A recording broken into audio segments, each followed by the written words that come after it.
හරි. මේ වීඩියෝ එකෙන් අපි කතා කරන්න යන්නේ අපේ 10 වසරට ඒ වගේම 11 වසරට. හරි. මේ අවුරුදු දෙකටම අපිට ළමයි විද්‍යාව ඇතුලේ ඉගෙන ගන්න තියෙනවනේ. දැන් විද්‍යාව ඇතුලේ අපිට බයොලොජි, කෙමිස්ට්‍රි, ෆිසික්ස් කියලා තුනක් ඉගෙන ගන්න තියෙනවනේ කොටස්.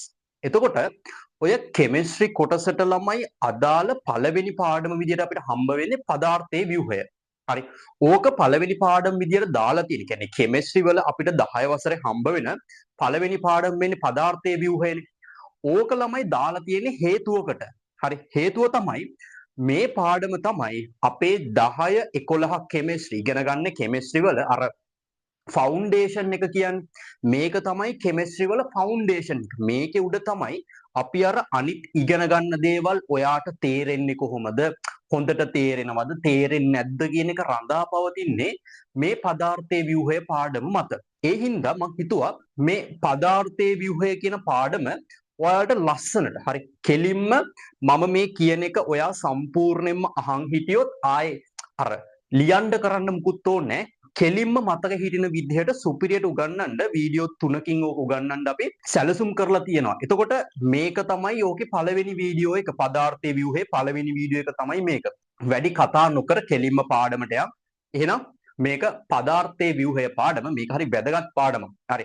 ඔයාලා මේක අර ඉගෙන ගනිද්දී සම්පූර්ණ අවධානය අත්‍යවශ්‍යයි. හරි. අවධානයෙන් අහගන්න කෙලින්ම ආයේ පදාර්ථයේ ව්‍යුහය කියන පාඩම කෙලින්ම ඔළුවේ තියෙන්නේ. ඒ වගේම අපි පන්තිත් එක්ක ඔයාලට සම්බන්ධ වෙන්න පුළුවන්. අපේ පන්තිත් එක්ක සම්බන්ධ වෙන්න කරන්න තියෙන්නේ 078 30 55 3 නම්බර එකට WhatsApp 9 ශ්‍රේණිය මැසේජ් එකක් දාන්න. අපි 9 10 11 ශ්‍රේණි වලට පන්ති කරනවා. 9 10 11 විද්‍යාව.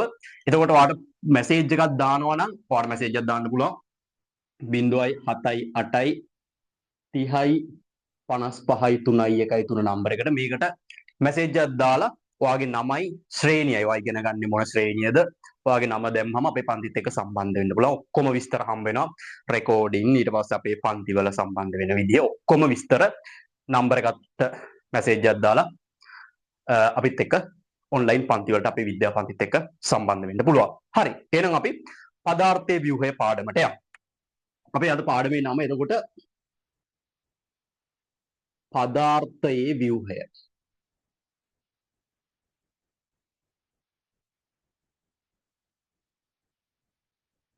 පදාර්ථයේ ව්‍යුහය අපේ තුන්වෙනි පාඩම. හරි. අහගන්නු කතාව. අපි මේක ලස්සන නිකන් අර කතන්දරයක් වගේ. හරි. ඔළුවට යන්න හින්දාම මුල ඉඳන් පොඩිම තැන ඉඳන් පොඩිම දේ තේරුම් කර කර ලස්සන ඉගෙන ගමු. එතකොට දැන් පදාර්ථයේ ව්‍යුහය ළමයි. ඒ කියන්නේ පදාර්ථය කියන එකේ ව්‍යුහය ගැන තමයි. එයා හැදිලා තියෙන්නේ කොහොමද? එයා මොන වගේද කියන එක තමයි මේ පාඩමෙන් අපි සම්පූර්ණයෙන්ම ඉගෙනගෙන යන්නේ. එතකොට ඔය ඔක්කොටම කලින් හරි ඔය ඔක්කොටම කලින් අපි ඉගෙන ගමු මේ පදාර්ථයක් කියන්නේ මොකක්ද කියලා. සමහරක් පිට වාට මතක නැතුව ඇති. මේක ඉස්සෙල්ලාම ඉගෙන ගන්නවා 6 වසරේ.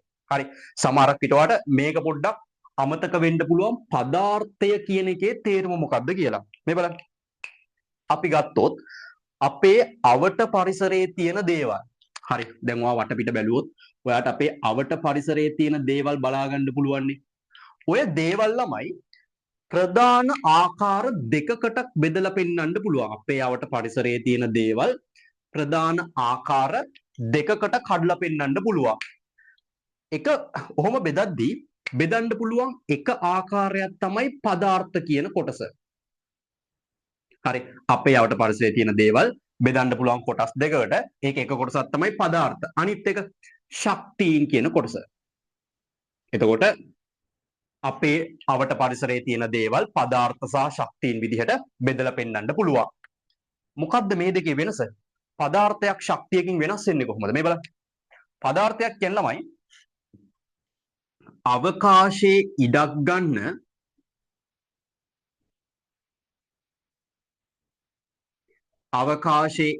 ගන්න ඒ වගේම ස්කන්ධයක් ඇති දෑ.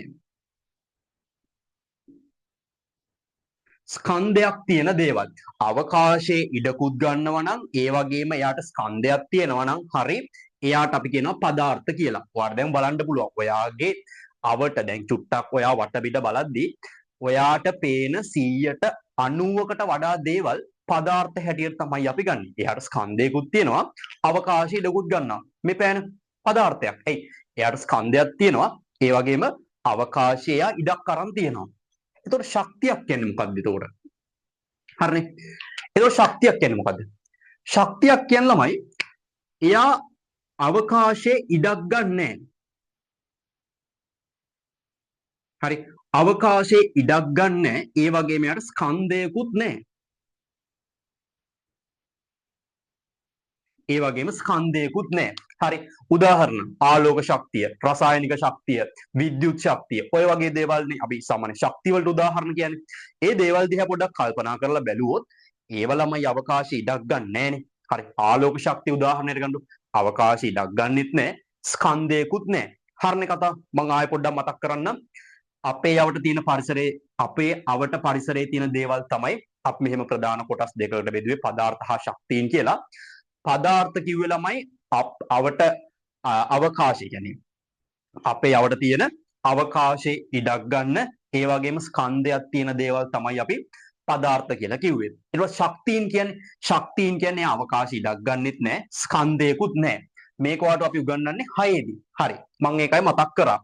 අපිට ශක්තියින් ගැන පස්සේ කතා කරන්න තියෙනවා. දැම්ම කතා කරන්න නැහැ. හරි.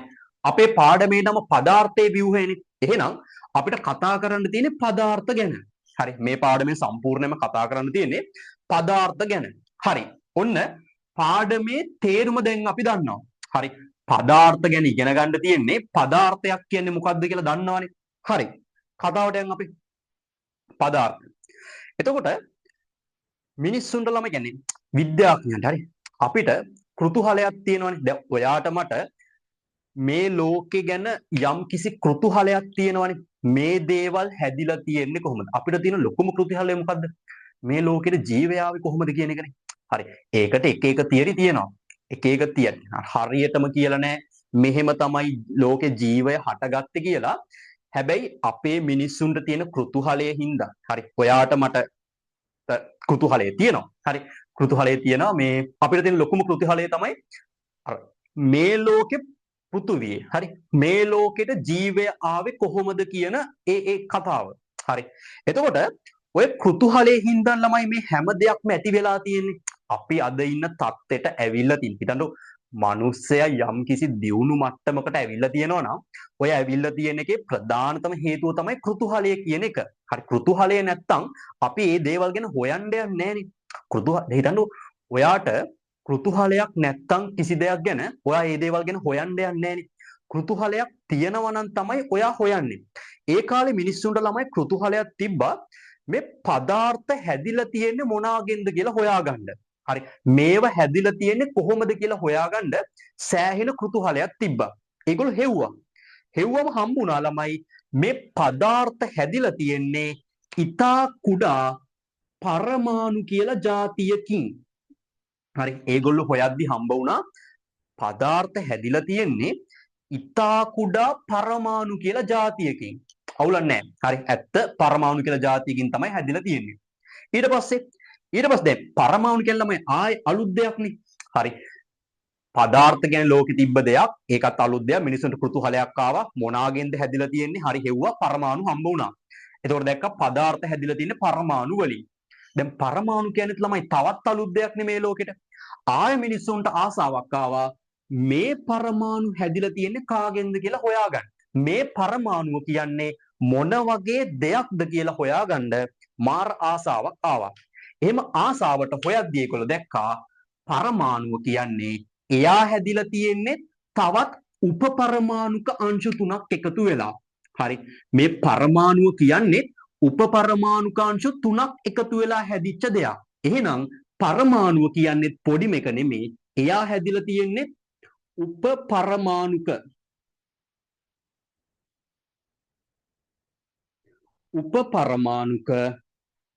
අංශු 3ක් එකතු වෙලා. හරි. උපපරමාණුක අංශු 3ක් එකතු වෙලා. ඔය 3 තමයි ඉලෙක්ට්‍රෝන. පළවෙනි එක ඉලෙක්ට්‍රෝන. ඉලෙක්ට්‍රෝන. දෙවෙනි එක ප්‍රෝටෝන.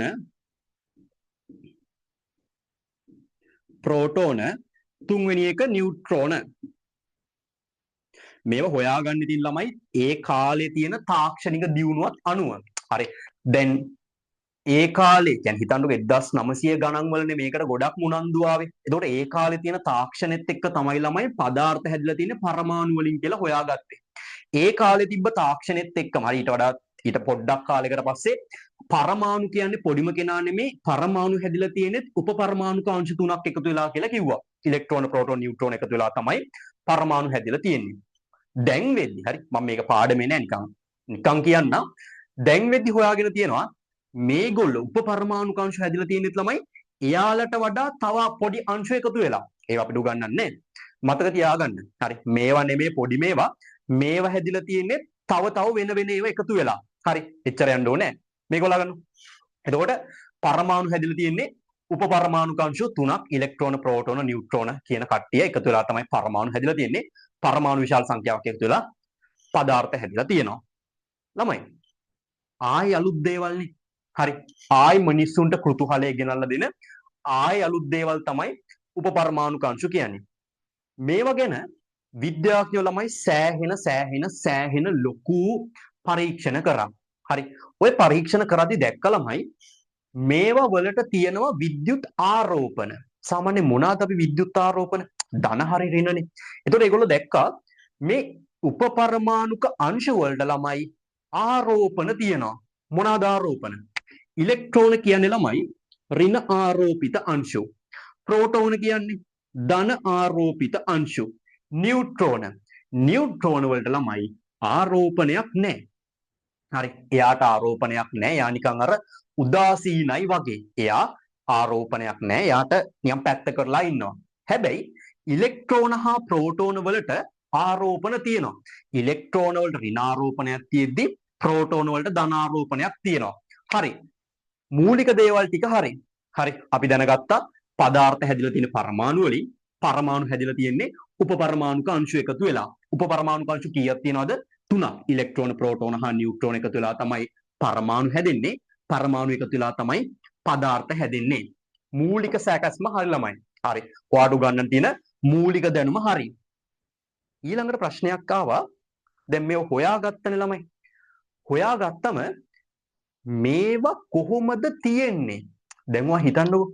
ඔයාලා ගෙදර ඔයා මීට කලින් කොහෙවත් දැකලා නැති අමුතු සතෙක්ව දකිනවා. හරි. කොහේ හරි ඉන්නවා. කොයි ගෙදර කොහේ හරි ඉඳලා ඔයා ජීවිතේට දැකලා නැති අමුතු සතෙක්ව දකිනවා කියලා හිතන්නකෝ. එහෙම දැක්කම ඔයා ඊළඟ දවසේ ඉස්කෝලේ ගිහිල්ලා යාළුවන්ට කියන්න ඔය එපා. උගේ හැඩරුව මොන වගේද කියලා. උට අත්තරු තිබ්බනම් අත්තරු තිබ්බා. කකුල් කීයක් තිබ්බද? උගේ පාට මොකද්ද? ඔය හැමදේම කියනවනේ. ඒ වගේ ළමයි මිනිස්සුන්ට ආසාවක් ඒ වගේම අර කියන්න උවමනාවක් ආවා කොහොමද පරමාණුවක් ඇතුලේ මේ උපපරමාණුක අංශු පිහිටලා තියෙන්නේ කියලා. හරි මේ තුන්දෙනා පරමාණුවක් ඇතුලේ ඉන්නේ කොහොමද? අන්න ඕක කියන්න ළමයි පොඩි ආසාවක්. ඒ වගේම අර දැන් හොයාගත්තා වගේ නෙවෙයි ළමයි. ඕක මිනිස්සුන්ට පැහැදිලි කරන්න එපා. පැහැදිලි කරද්දී සම්පූර්ණයෙන් කියන්න බෑ. මෙයා මේ තුන්දෙනා උපපරමාණුක අංශු කොහොමද පරමාණුවක් ඇතුලේ තියෙන්නේ? හරි. ඕක කියන්න එක තියරිස් ඒ කාලේ ආවා. හරි. ඒ කාලේ තියරි ගොඩක් ආවා. හැබැයි ළමයි 1911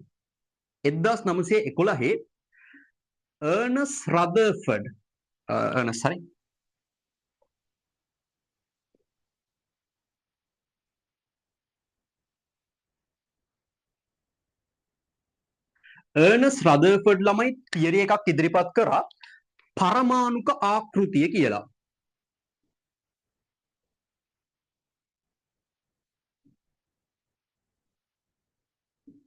පරමාණුක ආකෘතිය කියලා. එයාගේ තියරි එක එයා කිව්ව විදිහට පරමාණුවක් මැද්දේ ළමයි න්‍යෂ්ටිය කියලා ප්‍රදේශයක් තියෙනවා. හරි අර්නස් රදර්ෆර්ඩ් ඉදිරිපත් කරා පරමාණුක ආකෘතිය. පරමාණුක ආකෘතිය ඉදිරිපත් කරේ ඇයි ළමයි? පරමාණුවක් ඇතුලේ කොහොමද මේ උපපරමාණුක අංශු තියෙන්නේ කියලා පැහැදිලි කරන්න. හරි මෙයාව හැදිලා තියෙන්නේ කොහොමද මේ තුන් දෙනා සහභාගී වෙලා? ඒක ප්‍රකාශ කරන්න මෙහෙමයි හැදිලා තියෙන්නේ කියලා ප්‍රකාශ කරන්න අර්නස් රදර්ෆර්ඩ් පරමාණුක ආකෘතිය කියන තියරි එක ඉදිරිපත් කරා. එයා කිව්ව විදිහට පරමාණු මැද්දේ ළමයි තියෙනවා මේ වගේ න්‍යෂ්ටිය කියලා ප්‍රදේශයක්. හරි න්‍යෂ්ටිය කියලා ප්‍රදේශයක්. ඒ වගේම ඔය න්‍යෂ්ටිය වටේ තියෙනවලම හිස් අවකාශය එයා වටේ ඉලෙක්ට්‍රෝන චලිත වෙවි තියෙනවා කියලා තමයි අර්නස්ට් රදර්ෆර්ඩ් ඒ කාලේ තියරි එකෙන් කිව්වේ. අර්නස්ට් රදර්ෆර්ඩ් කිව්වා න්‍යෂ්ටිය කියලා මැද ප්‍රදේශයක් තියෙනවා. එයාගේ වටේ තියෙන අවකාශයේ ඉලෙක්ට්‍රෝන භ්‍රමණය වෙවි චලිත වෙවි තියෙනවා. ළමයි මේ තියරි එක හරි. හරි අර්නස්ට් රදර්ෆර්ඩ් කිව්ව තියරි එක හරි. පරමාණුවක න්‍යෂ්ටිය කියලා මැද ප්‍රදේශයක් තියෙනවා. ඒ වගේම ඉලෙක්ට්‍රෝන මේ න්‍යෂ්ටිය වටේ තියෙන ප්‍රදේශේ තමයි චලනය වෙවි. එහෙම නැත්නම් භ්‍රමණය වෙවි තියෙන්නේ. ඒ කතාව 100%ක් හරි. ඒ වගේම එයා මේ පරමාණුක ආකෘති තියරි එකෙන් කියනවා මේ න්‍යෂ්ටිය හැදිලා තියෙන්නේ ප්‍රෝටෝන සහ නියුට්‍රෝන වලින් කියලා. හරි ප්‍රෝටෝන මම මේවට ළමයි පොඩ්ඩක් E කියලා දාන්නම් මේකට සිම්පල්ලි. මෙයාට P කියලා දාන්නම් මෙයාට නියුට්‍රෝන N කියලා දාන්නම්. හරි. අවුලන්නේ. හරි. එතකොට මෙයා කියනවා පේනවනේ. මෙයා කියනවා න්‍යෂ්ටිය හැදිලා තියෙන්නේ ප්‍රෝටෝන සහ නියුට්‍රෝන වලින්. හරි ප්‍රෝටෝනයි නියුට්‍රෝනයි එකතු වෙලා තමයි න්‍යෂ්ටිය හැදිලා තියෙන්නේ කියලා අර්නස්ට් රදර්ෆර්ඩ් කියනවා. ළමයි මේ කතාව හරි. න්‍යෂ්ටිය හැදිලා තියෙන්නේ ප්‍රෝටෝන සහ නියුට්‍රෝන සහභාගී වෙලා. ඒ වගේම මෙයා තව කතාවක් කියනවා න්‍යෂ්ටිය ධන ආරෝපිතයි කියලා. මේ ප්‍රෝටෝන සහ නියුට්‍රෝන එකතු වෙලා හැදිච්ච න්‍යෂ්ටිය එයාගේ ආරෝපණය න්‍යෂ්ටිය ආරෝපණය ධන ආරෝපිතයි කියලා කියනවා. බලන්න මේ කියන කතාව ඇත්තද කියලා. න්‍යෂ්ටියේ තියෙන්නේ ප්‍රෝටෝනයි නියුට්‍රෝනයි විතරයි නම් එයාගේ ආරෝපණයට සහභාගී වෙන්නේ කවුද කියලා බලන්න ඉස්සෙල්ලාම. හරි. ප්‍රෝටෝන කියන්නේ ළමයි ධන ආරෝපිත අංශු. නියුට්‍රෝන වලට ආරෝපණයක් නැහැනේ. එතකොට න්‍යෂ්ටිය හැදිලා තියෙන්නේ මේ දෙන්න එකතු වෙලා නම් න්‍යෂ්ටිය ආරෝපණයට හේතු වෙන්නත් ඕනේ මේ දෙන්නගෙන් කවුරු හරිනේ. හරි. ආරෝපණයක් තියෙන අය තමයි ආරෝපණයක් දෙන්න හේතු වෙන්නේ. හරි. හිතන්න ප්‍රෝටෝනයි නියුට්‍රෝනයි එකතු වෙලා හැදිච්ච න්‍යෂ්ටියේ ආරෝපණයට හේතු වෙන්නත් ඕනේ ළමයි ප්‍රෝටෝනයි නියුට්‍රෝනයිම තමයි. වෙන කට්ටියට ඇවිල්ලා සහභාගී වෙන්න බෑ. එහෙනම් මේ දෙන්නගෙන් බලන්න කාටද ආරෝපණයක් තියෙන්නේ කියලා ප්‍රෝටෝන වලටනේ. හරි නේද? ප්‍රෝටෝන වලට තමයි ආරෝපණයක් තියෙන්නේ. නියුට්‍රෝන වලට ආරෝපණයක් නැහැනේ. එහෙනම් න්‍යෂ්ටියට ලැබෙන්න ඕනේ ප්‍රෝටෝන වල ආරෝපණය. හරි. එයාට ළමයි ආරෝපණයක් තියෙන්නේ. ආරෝපණයක් තියෙන කෙනෙක්ට තමයි තව කෙනෙක්ට ආරෝපණයක් දෙන්න පුළුවන්. ඒ හින්දා ප්‍රෝටෝන ධනාරෝපිතයි ප්‍රෝටෝන ධනාරෝපිතයි නියුට්‍රෝන වලට ආරෝපණයක් නැහැ. එහෙනම් ආරෝපණයක් තියෙන්නේ ප්‍රෝටෝන වලට විතරයි. ඒ ආරෝපණයක් තියෙන ප්‍රෝටෝන න්‍යෂ්ටියටත් ආරෝපණයක් දෙනවා. ඒක තමයි ධන කියලා ආරෝපණයක් න්‍යෂ්ටියට හම්බ වෙලා තියෙන්නේ. හිතනවා තේරෙන්න ඇති කියලා. මම තේරෙන්නේ නැත්තම් මම පොඩ්ඩක් ආයෙ පැහැදිලි කරන්නම්. කොහොමද න්‍යෂ්ටියට ධන ආරෝපණයක් ආවේ? න්‍යෂ්ටිය හැදිලා තියෙන්නේ ප්‍රෝටෝනයි නියුට්‍රෝනයි වලින්. ඒ දෙන්නගෙන් නම් හැදිලා තියෙන න්‍යෂ්ටියට අදාළ ආරෝපණයක් දෙනවා නම් දෙන්නත් ඕනේ ඒ දෙන්නගෙන් කවුරු හරි තමයි.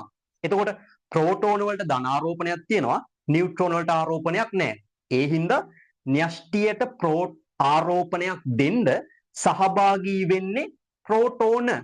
හරි. එයාට විතරයි හරි ආරෝපණයක් තියෙන්නේ. මෙයාට ආරෝපණයක් නැති හින්දා ප්‍රෝටෝන සහභාගී වෙලා න්‍යෂ්ටියට ධන ආරෝපණයක් හම්බ වෙලා තියෙනවා. අවුලක් නැහැ. එතකොට ඔයා දැනගන්න ඕනේ න්‍යෂ්ටිය ධන ආරෝපිතයි. න්‍යෂ්ටිය හැදිලා තියෙන කාගෙන්ද? ප්‍රෝටෝන සහ නියුට්‍රෝන වලින්. න්‍යෂ්ටිය වටේ තියෙන අවකාශයේ ඉලෙක්ට්‍රෝන භ්‍රමණය වෙවි තියෙනවා. හරි. ඊට පස්සේ කාල ළමයි දැන් මෙයාගේ තියරි එක හරි. හරි මෙයා කිව්ව එකේ අර අපි කියන්නේ මූලික සැකැස්ම හරි. න්‍යෂ්ටිය තියෙනවා. න්‍යෂ්ටිය වටේ තියෙන ප්‍රදේශයේ ඉලෙක්ට්‍රෝන චලිත වෙවි තියෙනවා. අවුලක් නැහැ. ඊට පස්සේ කාලෙක ළමයි තව පරීක්ෂණ කරද්දී මේකේ පොඩි අඩුපාඩුවක් පෙන්වලා දුන්නා නීල්ස් බෝර්. හරි මේකේ පොඩි අඩුපාඩුවක් පෙන්වලා දුන්නා නීල්ස් බෝර්. නීල්ස් බෝර් කිව්ව ළමයි මේ තියරි එක හරි. හරි. අර්නස් රදර්ෆර්ඩ්ගේ පරමාණුක ආකෘතිය තියරි එක හරි. හැබැයි ඒකේ පොඩි අවුලක් එහෙම නැත්නම් පොඩි අඩුවක් තියෙනවා. ඒ අඩුව තමයි ධන ආරෝපිත න්‍යෂ්ටිය වටේ හැම තැනම ඉලෙක්ට්‍රෝන චලිත වෙන්නේ. හරි. ඉලෙක්ට්‍රෝන චලිත වෙන්නේ එයාට අදාළ නිශ්චිත පතවල. ඒ කියන්නේ ළමයි මේ බලන්න. හරි. ඒ කියන්නේ දැන් ඉස්සෙල්ලාම අර්නස් රදර්ෆර්ඩ් කිව්වේ ධනාරෝපිත න්‍යෂ්ටිය වටේ තියෙන අවකාශයේ ඉලෙක්ට්‍රෝන චලිත වෙනවා භ්‍රමණය වෙනවා කියලානේ. හරි. ඒ කියන්නේ අපිට එතකොට හිතෙන්නේ හැමතැනම ඉලෙක්ට්‍රෝන තියෙනවා. හැබැයි නීල්ස් බෝර් ඇවිල්ලා අපිට කියනවා එහෙම හැමතැනම ඉලෙක්ට්‍රෝන නැහැ. ඉලෙක්ට්‍රෝන ධනාරෝපිත න්‍යෂ්ටිය වටේ තියෙනවා තමයි. හැබැයි එයාලා චලනය වෙන්නේ එහෙම නැත්නම් භ්‍රමණය වෙන්නේ හරි පතවල. හැමතැනම එහෙ මෙහෙ යන්නේ නැහැ. එයා කියන්නේ මෙහෙම කතාවක්. ධනාරෝපිත න්‍යෂ්ටිය තියෙද්දී මෙයාගේ වටේ නිශ්චිත පත තියෙනවා. හරි. මෙන්න මෙහෙම නිශ්චිත පත තියෙනවා. මේ නිශ්චිත පතවල තමයි ඉලෙක්ට්‍රෝන හැමතිස්සෙම චලිතය වෙන්නේ. හරි. ඕනෝන අර එහෙම චලිත වෙන්නේ මේ ඉලෙක්ට්‍රෝනය චලිත වෙන්නේ එයාට අදාළ නිශ්චිත පතේ. ඊළඟට තියෙන ඉලෙක්ට්‍රෝන චලිත වෙන්නේ ඊළඟ අදාළ පතේ. හරි. හැමෝම චලිත වෙන්නේ ඒ අදාළ පතවල. එතනින් එහාට වෙන කොහෙවත් යන්නේ නැහැ කියලා නීල්ස් බෝර් අර්නස් රදර්ෆර්ඩ්ගේ තියරි එක තව දුරටත් විස්තර කරනවා. ළමයි මේකත් හරි. ඒක දැන් හොයාගෙන තියෙනවා. මේ ඒ කාලේ කිව්ව තියරිස් ඔක්කොම හරි. හරි. නීල්ස් බෝර් ප්‍රකාශ කර එකත් හරි. අර්නස් රදර්ෆර්ඩ් කිව්ව එකත් හරි. අර්නස් රදර්ෆර්ඩ් මූලික සැකැස්ම දුන්නා. නීල්ස් බෝර් ඒකේ අඩුපාඩුවක් පෙන්නලා තව දුරටත් ඒක ලස්සනට පැහැදිලි කරලා දුන්නා. හරි. මේ තියෙන ළමයි පරමාණුවක් ඇතුලේ කොහොමද උපපරමාණුක අංශු තියෙන්නේ කියලා අපිට පැහැදිලි කර විදිහ. එතකොට කොහොමද පරමාණුවක් ඇතුලේ උපපරමාණුක අංශු තියෙන්නේ? මැද්දේ න්‍යෂ්ටිය තියෙනවා. න්‍යෂ්ටිය හැදිලා තියෙන්නේ ප්‍රෝටෝන සහ නියුට්‍රෝන එකතු වෙලා. එතකොට න්‍යෂ්ටිය ධන ආරෝපිතයි. ඊට පස්සේ එයාගේ වටේ ධනාරෝපිත න්‍යෂ්ටිය වටේ තියෙන නිශ්චිත පතවල හරි පතවල ඍණ ආරෝපිත ඉලෙක්ට්‍රෝන භ්‍රමණය වෙවි තියෙනවා. ඕක තමයි පරමාණුවක මූලිකම සැකැස්ම. හරි. පරමාණුවක මූලික සැකැස්ම තමයි ඔය විදිහට අපිට ප්‍රකාශ කරන්න පුළුවන්. එතකොට ඔයාලට නිකන් හිතෙන්නේ නැද්ද මෙහෙම කතාවක්? දැන් පරමාණුවක න්‍යෂ්ටිය ධනාරෝපිතයිනේ. ළමයි එයා ළඟින් තියෙන ඉලෙක්ට්‍රෝන ඍණාරෝපිතයිනේ. හරි. දෙන්න විජාතීය ආරෝපණ. ඔයාලට මතකයි නම් අපි අර මෙහෙම ඉගෙන ගන්නවා සාමාන්‍යයෙන් විජාතීය ආරෝපණ ළමයි.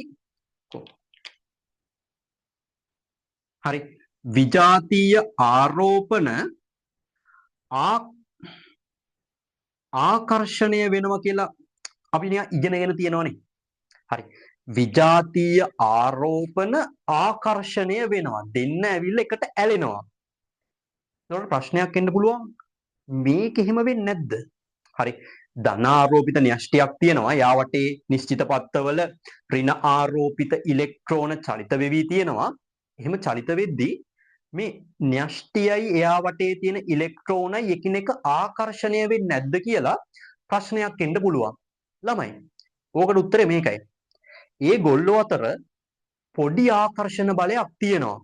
ඒ පොඩි ආකර්ෂණ බලයෙන් හින්දා තමයි මෙයාලා මේ න්‍යෂ්ටිය වටේ භ්‍රමණය වෙවි තියෙන්නේ. ආකර්ෂණ බලයක් නැත්තම් මොකද වෙන්නේ? මෙහෙම භ්‍රමණය වෙන්නේ නැහැ ළමයි. එයාලා මේ න්‍යෂ්ටියෙන් ඈතට යනවා. හරි. මෙයා ළඟ ඉන්නෙත් නැහැ. මෙහෙම ඈතට විසිරලා යනවා. ඒ කියන්නේ න්‍යෂ්ටිය වටේ ඒගොල්ලෝ භ්‍රමණය වෙවි ඉන්නේ පොඩි ආකර්ෂණයක් තියෙනවා. හැබැයි ඒ පොඩි ආකර්ෂණය ළමයි දෙන්න ලොකුවට අර මෙහෙම ඇවිල්ලා ගැටෙන තරම් එහෙම ලොකු ආකර්ෂණයක් නැහැ. ඒකට හේතුව තමයි මේ ඉලෙක්ට්‍රෝන මං කියන්නේ භ්‍රමණය වෙනවා කියලා.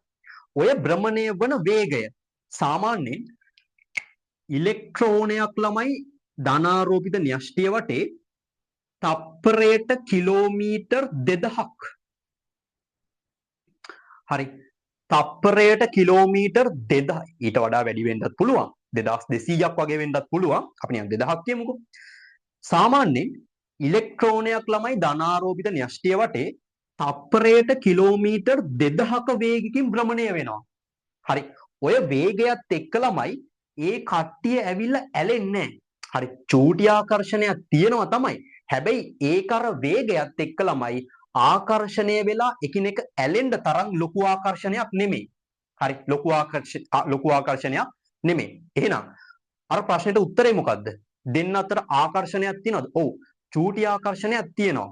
හරි. හැබැයි ඒ ආකර්ෂණය තිබ්බා කියලා ඒ කට්ටිය එකිනෙක කියන්නේ ඇලෙන්නේ නැහැ. හරි. ඇලෙන්නේ ධනාරෝපිත න්‍යෂ්ටිය වටේ ඉලෙක්ට්‍රෝන භ්‍රමණය වෙවි තියෙනවා. හරි. එතකොට ඇයි ඇලෙන්නේ නැත්තේ? ඇලෙන්නේ නැති වෙන්න හේතුව තමයි මේ ඉලෙක්ට්‍රෝන අධික වේගෙන් භ්‍රමණය වෙනවා. හරි. අධික වේගෙන් භ්‍රමණය වෙනවා. ඒ හින්දා ඇලෙන්නේ නැහැ. හරි. මෙතනට වෙනකන් ඉගෙන ගත්ත ටික අපි ආයෙ පොඩ්ඩක් රිවයිස් එකක් දාමු. හරි. සමහරක් විට මේක ඔයා මැද්දෙන් බලනවා නම් සමහරක් විට මේක කොහෙන් හරි පොඩ්ඩක් ඔයා ඩිස්ට්‍රැක්ට් වුණා නම් පොඩ්ඩක් අවධානය හිමේ ගියා නම් අර කිව්ව කතාව තේරෙන්නේ නැති වෙන්න පුළුවන්. මම පොඩ්ඩක් ආයෙ මුලින්දන් කියාගෙන එන්න. මුලින්දන් මෙතනට නිකන් කියාගෙන එන්න. ඊට කලින් පොඩි ඇඩ්ඩයක් දානවා. ඒතකොට ළමයි අපේ පන්තිවල හරි ඔයාලට මේවා තිතට උගන්ලා තියෙන්නේ. හරි. මම සාමාන්‍යයෙන් ඔයාලට උගන්වන්නේ අර ඔයාලට මම පන්තිය ඇතුලේ දෙපාරක් මේක උගන්වන්නේ. කියන්නේ දෙපාරක් මතක හිටින්න තමයි උගන්වන්නේ. සාමාන්‍යයෙන් මම ඔයාලට උගන්වන්නේ මම කියද්දිම මතක හිටින්න. හරි. දැන් මේ කතාවක් වගේ මේක ඔයාලට කියද්දි ඕක ඔයාලට මතක නැද්ද කියලා නිකන් ලාවට. හරි. මේ ෂෝට් නෝට් එක දිහා බලාගෙන මතක් කරලා බලන්න. හරි. මතකයිනේ. එතකොට ඒක තමයි පළවෙනිව මතක හිටීම අපේ පන්තියේ. හරි. ඔයාලට මම උගන්වන්නේ මම කියනකොට ඔයාට තේරෙන්න. ඔයා ඒක ඒ වෙලාවෙම ඔළුවට දාගන්නවා. අනිවාර්යයෙන්. හරි. ඔයා පන්ති අවධානයෙන් නම් ඉන්නේ. මම කියලා ඉවර වෙද්දි ඔයාට ඒ කොටස සම්පූර්ණයෙන්ම මතකයි.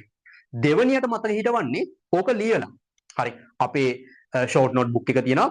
ඕකේ ඔයාට මේක ලියන්න දීලා දෙවනි පාර මතක හිටවනවා. ඊට පස්සේ ඔයාට ගෙදර ගිහිල්ලා තුන්වෙනි පාර හතරවෙනි පාර මතක පාඩම් කරාම ආයේ මේක මතකයි. හරි. සම්පූර්ණයෙන්ම මතකයි. එතකොට අපේ පන්තිය ඔයාට උගන්වන්නේ මේක අර සම්පූර්ණයෙන්ම ඉතා සරලව තේරෙන්න. හරි. මම ඔයාට පොඩි දේත් උගන්වනවා. හරි. සමහරක් විට වැදගත් නැති වෙන්න පුළුවන්. දැන් මේ න්‍යෂ්ටියට ධනාරෝපණයක් ආවා කියන එක නිකන් හිතන්නකෝ හරිම පොඩි දෙයක් නේ. හරි. ඒකත් මම ඉගෙනනවා. මොකද සමහරක් අය ඉන්නවා ළමයි අර හැමදේම යාට කියන්න ඕනේ. හැමදේම කියන්න ඕනේ කියන්නේ හැමදේම ඇයි න්‍යෂ්ටියට ධනාරෝපණයක් ආවේ? හරි. ඇයි අනිත් ඒවා වෙන්න බැරි? අර එහෙම හිතන අයත් ඉන්නවනේ. ඒ හැමෝටම තේරෙන්න. හරි. ඕනෙම කෙනෙක්ට තේරුම් ගන්න ලේසි වෙන්න තමයි අපේ පන්තිය උගන්වන්නේ. ඔයාලට අපේ පන්තිත් එක්ක සම්බන්ධ වෙන්න පුළුවන්. සුපිරි පන්තියත්. හරි. අපේ පන්ති සුපිරි පන්තියත් එක්ක සම්බන්ධ වෙන්න පුළුවන්. විද්‍යා පන්තියත් එක්ක 078යි 30යි 55යි 3යි 1යි 3 WhatsApp message එකක් දාන්න 9යි පන්තියයි. හරි. 9යි පන්තිය message එක දාන්න. ඊට පස්සේ ඔයාට අපේ විද්‍යා online පන්තිත් එක්ක සම්බන්ධ වෙන්න පුළුවන්. හරි. මේ ඉගෙන ගත්ත දේවල් පොඩ්ඩක් ආයෙ රිවයිස් එකක් දාමු ළමයි. පදාර්ථයේ ව්‍යුහය අපේ පාඩමේ නම. ඉස්සෙල්ලාම අපි ඉගෙන ගත්ත පදාර්ථ කියන්නේ මොකක්ද කියලා. අපි කිව්වා ළමයි පදාර්ථයක් කියන්නේ මොකක්ද? අපේ පරිසරයේ තියෙන අවකාශයේ ඉඩක් ගන්න ඒ වගේම ස්කන්ධයක් තියෙන දේවල්. මිනිස්සුන්ට ඒ කාලේ ආසාවක් ආවා, කුතුහලයක් ආවා මේ පදාර්ථ හැදිලා තියෙන්නේ මොනාගෙන්ද කියලා හොයාගන්න. හෙව්වා. හම්බුණා. කාගෙන්ද හැදිලා තියෙන්නේ? පරමාණු වලින්. පරමාණු කියන්නේ අලුත් කෙනෙක්. මිනිස්සුන්ට ආය කුතුහලයක් ආවා පරමාණුද මේ ලෝකේ ඉන්න පොඩිම කෙනා. හරි. එහෙම නැත්නම් එයත් තව කාගෙන් හරි හැදිලාද තියෙන්නේ කියලා හොයන්න උවමනාවක් ආවා. හෙව්වා. ඒගොල්ලන්ට හම්බුණා පරමාණු කියන්නේ පොඩිම කෙනා නෙමේ. පරමාණු හැදිලා තියෙන්නේ උපපරමාණු කාංශු තුනක් එකතු වෙලා. මොනවාද තුන? ඉලෙක්ට්‍රෝන, ප්‍රෝටෝන සහ නියුට්‍රෝන.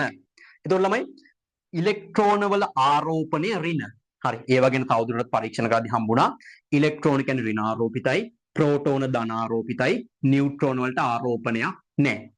ඊට පස්සේ විද්‍යාඥයන්ට ආසාවක් නෙමෙයි. ඇත්තටම කියන්න උවමනාවක් ආවා පරමාණුව ඇතුලේ කොහොමද මේ උපපරමාණු කාංශු තියෙන්නේ? හරි.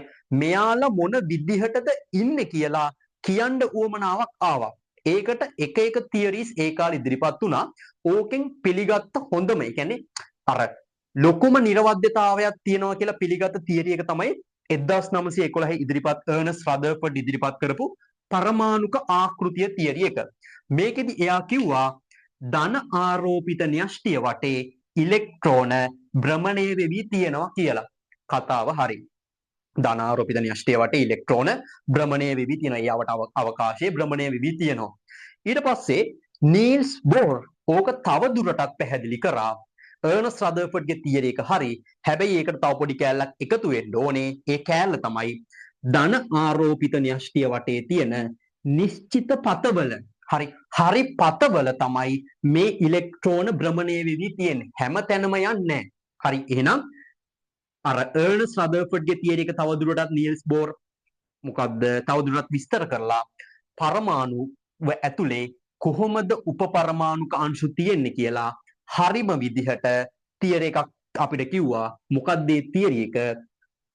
ධන ආරෝපිත න්‍යෂ්ටිය වටේ ඉලෙක්ට්‍රෝන නිශ්චිත පතවල භ්‍රමණය වෙවි තියෙනවා. එතකොට මේ තියෙන්නේ පරමාණුවක සම්පූර්ණ සැකැස්ම.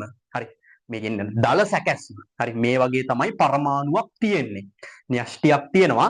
එයාගේ වටේ තියෙන නිශ්චිත පතවල ඉලෙක්ට්‍රෝන භ්‍රමණය වෙවි තියෙනවා. ඊළඟට ප්‍රශ්නයක් ආවා න්‍යෂ්ටිය ධන ඉලෙක්ට්‍රෝන ඍණ දෙන්න අතර ආකර්ෂණ නැද්ද? මං කිව්වා පොඩි ආකර්ෂණයක් තියෙනවා. ඒක තමයි ඉලෙක්ට්‍රෝන ගැලවිලා යන්නේ නැතුව න්‍යෂ්ටිය වටේ භ්‍රමණය වෙවි තියෙන්නේ. හරි.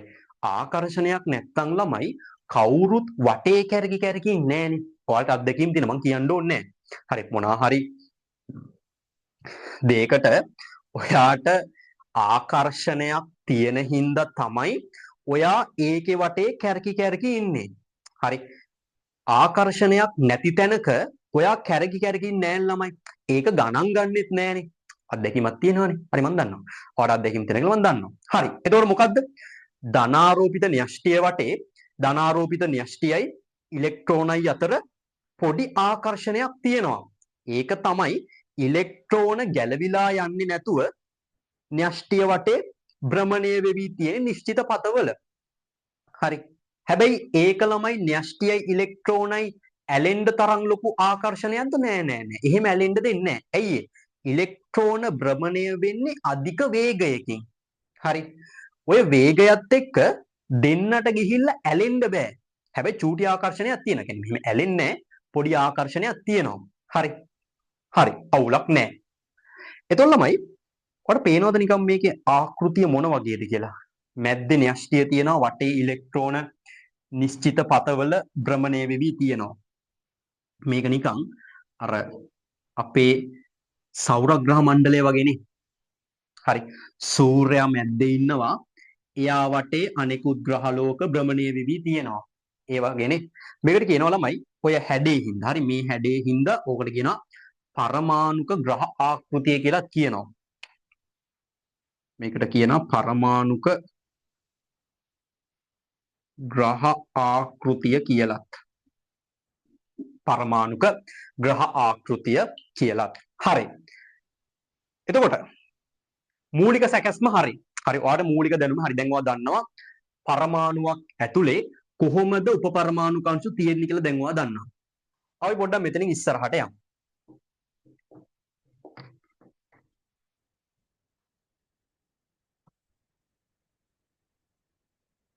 හරි. මේ බලන්න ළමයි. මම ආයේ පොඩ්ඩක් පරමාණුවේ සැකැස්ම ඇඳ ගන්න කොහොමද පරමාණු ඇතුළේ උපපරමාණුක අංශු තියෙන්නේ කියලා. මෙතෙන් න්‍යෂ්ටිය. හරි. න්‍යෂ්ටිය තියෙනවා. එයා වටේ ඉලෙක්ට්‍රෝන නිශ්චිත පතවල භ්‍රමණය වෙවි තියෙනවා.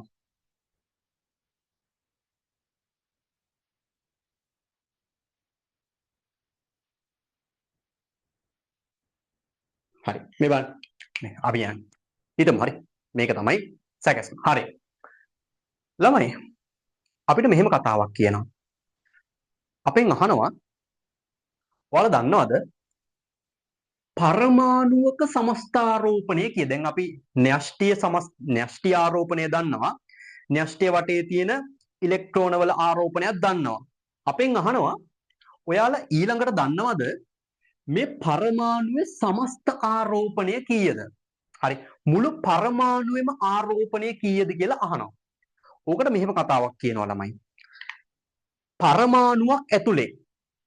හරි. වචනේ අල්ල ගන්න ඕනේ. මං කිව්වේ පරමාණුවක් ඇතුලේ. පරමාණුවක් ඇතුලේ ළමයි තියෙන ප්‍රෝටෝනයි ඉලෙක්ට්‍රෝනයි සමා වෙන්න ඕනේ. ප්‍රෝටෝනයි ඉලෙක්ට්‍රෝන ගානයි සමානයි. හරි. පරමාණුවක් ඇතුලේ තියෙන ප්‍රෝටෝනයි ඉලෙක්ට්‍රෝනයි ගාන සමානයි. ඇයි මම පරමාණුවක් කියන වචනේ highlight කරේ? මොකද ළමයි මේක හරි ඉලෙක්ට්‍රෝන ගාන ප්‍රෝටෝන ගානට සමාන වෙන්නේ පරමාණුවක් ඇතුලේ. ඒතකොට පරමාණු වලට වඩා තව වෙනස් දේවල් තියෙනවද? ඔව්. ඒවා අපි උගන්වනවා තව චුට්ටකින්. හරි තව චුට්ටක් ඉස්සරහට යද්දි අපි ඒව උගන්වන අයන කියලා උගන්වනවා. කලබල වෙන්න එපා. මම දැම්ම ඒවා කියන්න යන්නේ නැහැ. මොකද බය හිතෙන්න පුළුවන්. එහෙනම් දැම්ම කියන්න යන්නේ නැහැ. මතක තියාගන්න පරමාණුවකදී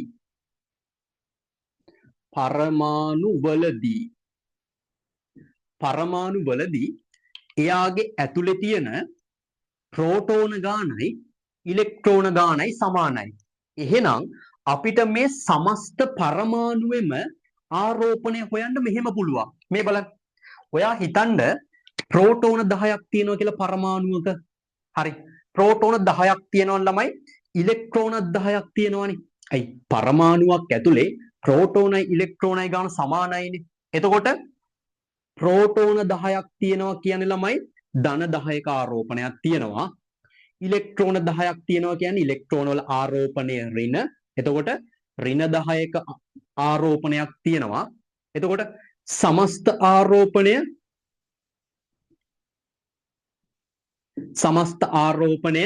ධන 10ට ඍණ 10 අහෝසි වෙලා සමස්ත ආරෝපණය බිඳුවක් කියලා එනවා. සමස්ත ආරෝපණය බිඳුවක් කියන්නේ ළමයි විද්‍යුත් වශයෙන් උදාසීනයි. හරි. විද්‍යුත් වශයෙන් උදාසීනයි. උදාසීනයි කියන්නේ එයාට ආරෝපණයක් නෑ ළමයි. හරි. විද්‍යුත් උදාසීනයි. මේ පරමාණුවට කිසිම ආරෝපණයක් නෑ. සමස්ත ආරෝපණය බිඳුවයි. හරි.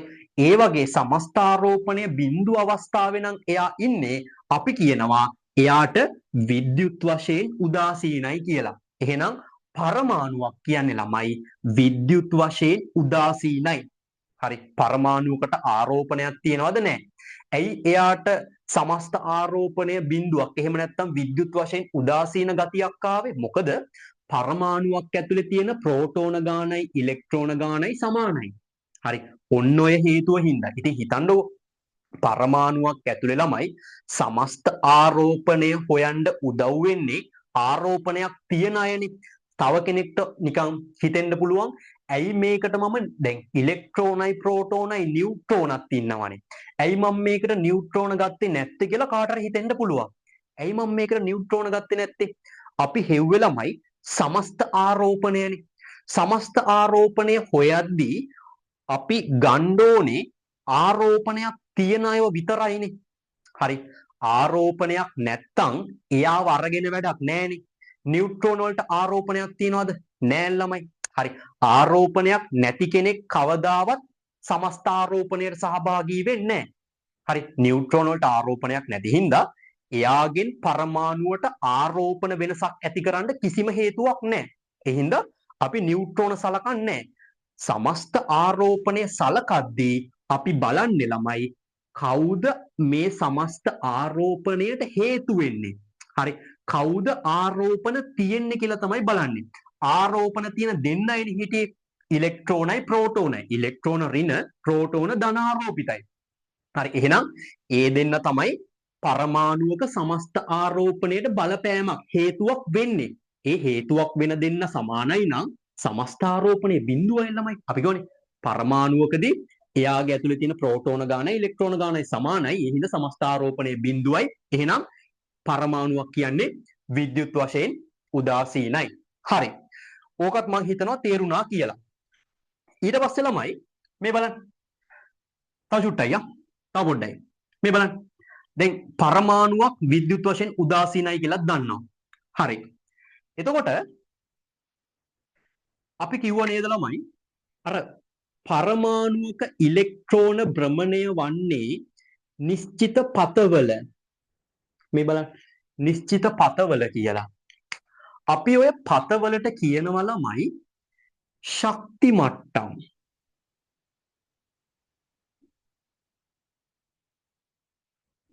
එහෙම නැත්නම් කක්ෂ. එහෙම නැත්නම් මං කිව්ව වචනේ පත. මේ ඕන එකක් කියන්න පුළුවන්. හරි. ධනාරෝපිත න්‍යෂ්ටිය වටේ ඉලෙක්ට්‍රෝන චලනය වන්නේ නිශ්චිත පතවල. පතවලට කියන තවත් සමාන පදයක් ශක්ති මට්ටම්. තවත් සමාන පදයක් කක්ෂ. හරි. අවුලක් නැහැ. එතකොට අපිට දැන් මං ශක්ති මට්ටම කිව්වත් කියන්නේ එකකට, පතයක් කිව්වත් ඒකටමයි, කක්ෂයක් කිව්වත් ඒකටමයි. සාමාන්‍ය කක්ෂය කියන වචනේ මම ගොඩක් වෙලාවට පාවිච්චි කරන්නේ. කොහොමද ළමයි? ශක්ති මට්ටම කිව්වත් බය වෙන්න එපා. පත කිව්වත් බය වෙන්න එපා. හරි, සමහරක් මට තේරෙනවා ඔයාලා මේ වචන වලට දන්නේ බය. හරි, මම ශක්ති මට්ටමක් කියමු. ඔයාලට කෙනෙක්ට හිතන්න පුළුවන් මොකද්ද ශක්ති මට්ටම? ළමයි ශක්ති මට්ටම කියන්නේ කක්ෂයටම තමයි. හරි, ඉලෙක්ට්‍රෝන චලිත වෙන නිශ්චිත පතය නැත්තම් නිශ්චිත ශක්ති මට්ටම. හරි.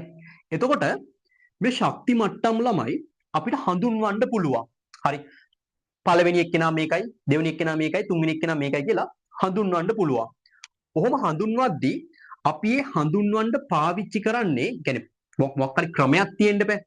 ඒ ක්‍රමය තමයි ළමයි අපි මේව හඳුන්වන්නේ න්‍යෂ්ටියේ ඉඳන් පිටතට හම්බෙන පිළිවෙලට.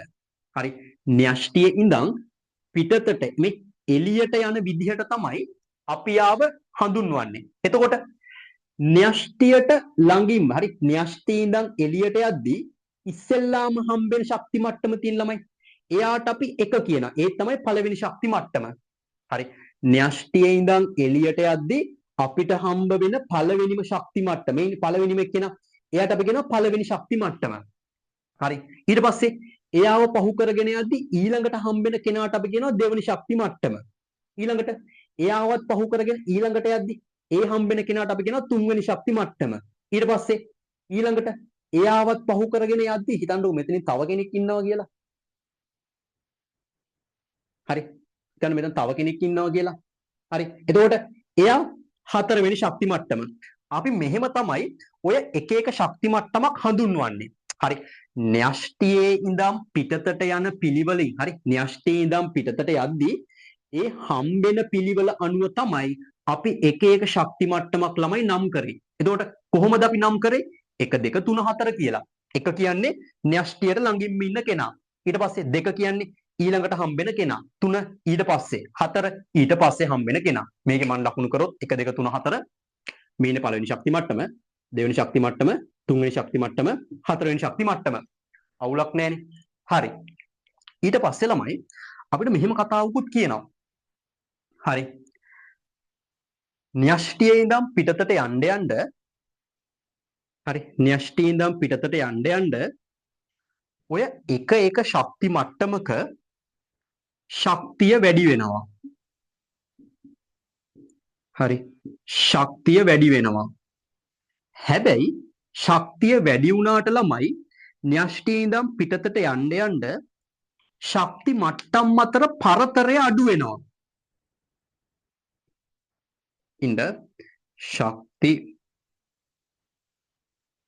මට්ටම් අතර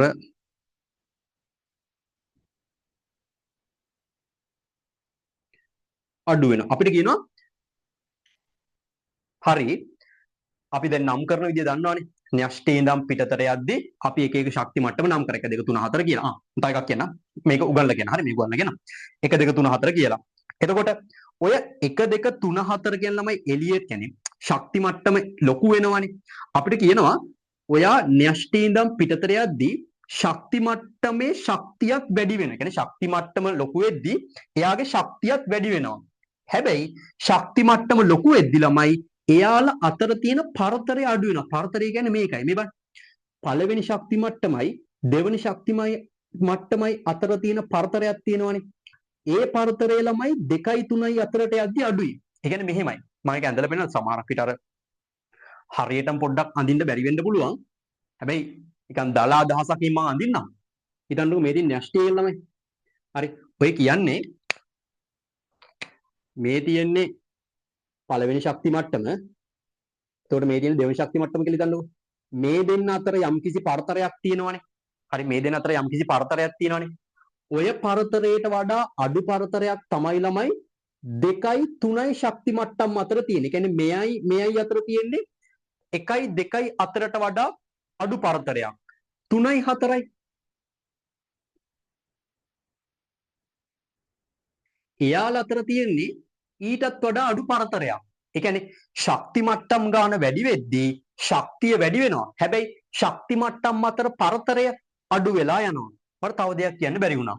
ළමයි අපිට ශක්ති මට්ටම් 1 2 3 4 කියලා නම් කරන්න පුළුවන්. ඒ වගේම තමයි ඔයාලා කැමති නම් කිසි වැරැද්දක් නැහැ. කැමති නම් හරි කැමති නම්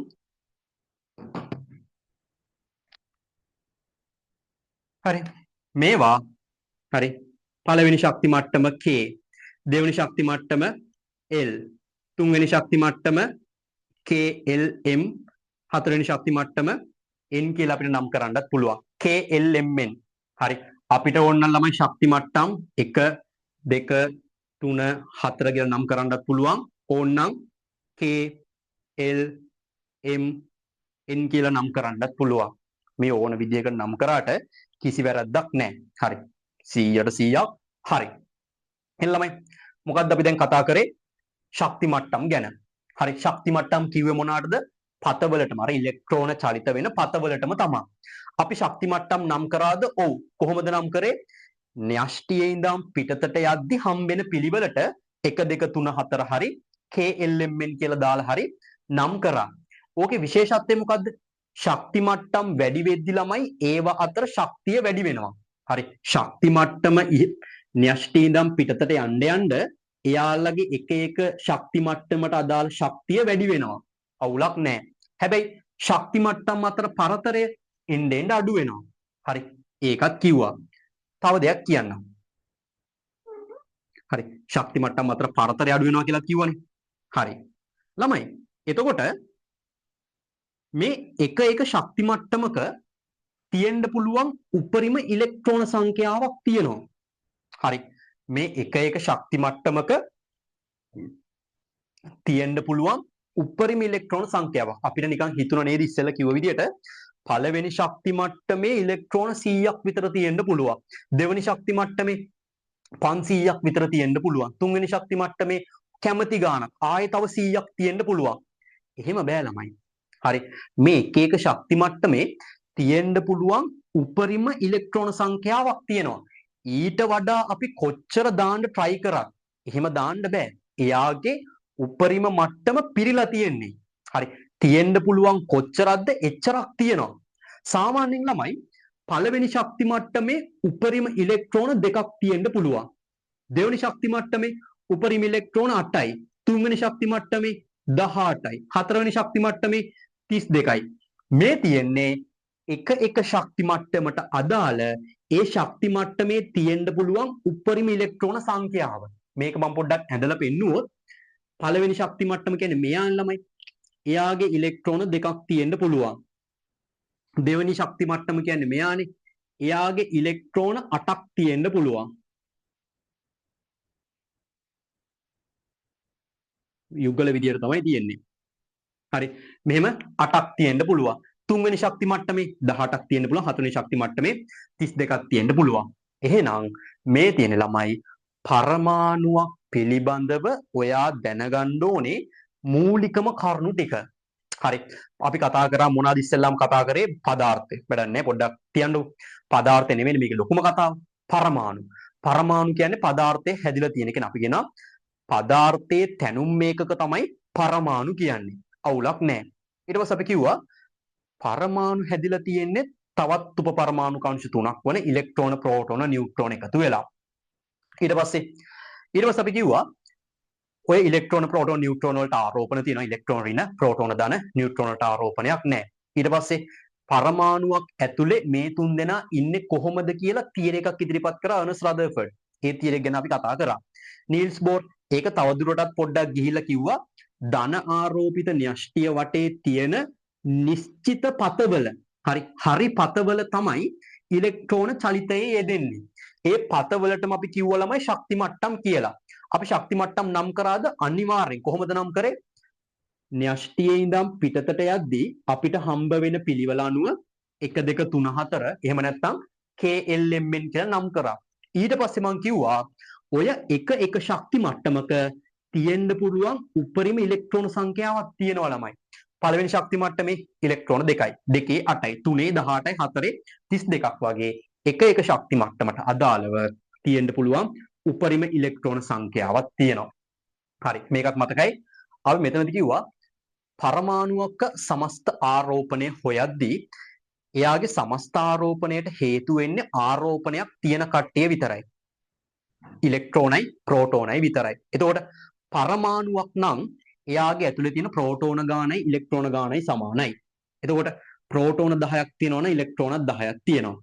ප්‍රෝටෝන ධන 10යි ඉලෙක්ට්‍රෝන ඍණ 10යි සමස්ත ආරෝපණය බිඳුවයි. ඒ හින්දා පරමාණුවක් ළමයි විද්‍යුත් වශයෙන් උදාසීනයි කියලා අපි මෙතනට වෙනකන් සම්පූර්ණයෙන්ම කතා කරලා ඔයාගේ ඔළුවටම යවලා තියෙන්නේ. හරි. මේකෙන් පස්සේ ඔයා නිකන් ඒ පිටුව බලද්දි මතක් වෙන ඔයා එකපාරක් පොත කියවගන්න ඔයාට මේක යන්න පුළුවන් සරලම මට්ටමට ගිහලා උගන්වලා තියෙන්නේ. හරි. මීට වඩා සරල කරන්න බෑ ඉතින්. හරි. මේක තමයි සරල මට්ටම. ඔයා ආයේ එකපාරක් පොත කියවුවනම් මේක මම 100%ක් හරි විශ්වාසයෙන් කියන ඔයාට මේ පාඩම සම්පූර්ණයෙන් මතක හිටිනවා. මේ උගන්වපු කොටස සම්පූර්ණයෙන් මතක හිටිනවා. අපිට ඊළඟට හරි අපි ඊළඟ වීඩියෝ එකෙන් කතා කරමු මේකේ ඉතුරු ටික ළමයි. අපිට ඊළඟට කතා කරන්න තියෙනවා මෙයාගේ පරමාණු ක්‍රමාංකනයේ ස්කන්ධ ක්‍රමාංකනයයි. අපි ඕක ඊළඟ වීඩියෝ එකෙන් කතා කරමු. මම පළවෙනි වීඩියෝ එක පොඩ්ඩක් අර ලොකුවට දිගට අදින්නේ නැහැ. සමහර කෙරුවට එපා වෙන්න පුළුවන්. හැබැයි දෙවෙනි වීඩියෝ එකේ ඉඳන් පොඩ්ඩක් දිගට කතා කරනවා. හරි. පරමාණු ක්‍රමාංකනය කියන්නේ මොකක්ද? ස්කන්ධ ක්‍රමාංකනය කියන්නේ මොකක්ද? ඔය හැම එකක්ම අපි ඊළඟ වීඩියෝ එකේ කතා කරමු. එහෙනම් අපි අද නවත්තමු. හරි. අද නවත්තන්න කලින් මම පොඩ්ඩක් අපේ පන්තිය ගැන ආයෙ කියන්නම්. ඔයාලට අපේ පන්තිත් එක. මේ උගන්වන විදිය ඔයාලට සෙට් නම් ළමයි. හරි. දැන් බැලුවනේ. මුලින් ඉඳන් අගට බැලුව කෙනෙක් නම් මේ උගන්වපු දේ නොතේරෙන්න විදිහක් නැහැ. හරි. වැඩියෙනුත් එක්ක තේරලා තියෙන්නේ. එතකොට මේ උගන්වන විදිය ඔයාලට සෙට් නම් අපේ පන්තිත් එක්ක ඔයාලට සම්බන්ධ වෙන්න කැමති නම් සම්බන්ධ වෙන්න පුළුවන්. හරි. 078යි 30යි 55යි 3යි 1යි 3. හරි. අපේ ඔන්ලයින් පන්තිත් එක්ක සම්බන්ධ වෙන්න පුළුවන්. සම්බන්ධ වෙලා අර අපි කියන්නේ ඔළුවටම විද්‍යාව. හරි. කෙලින්ම සරල කරලා ඔයාගේ මොලේට යන්නම අපි උගන්වනවා. හරි. ඇවිල්ලා බලන්න පුළුවන් 078යි 30යි 55යි 3යි 1යි 3 මැසේජ් එකක් දාලා ඔයාගේ නමයි ශ්‍රේණිය මැසේජ් එකක් දාලා අපේ පන්තිත් එක්ක සම්බන්ධ වෙන්න. එහෙනම් අපි අදට යන්න ළමයි.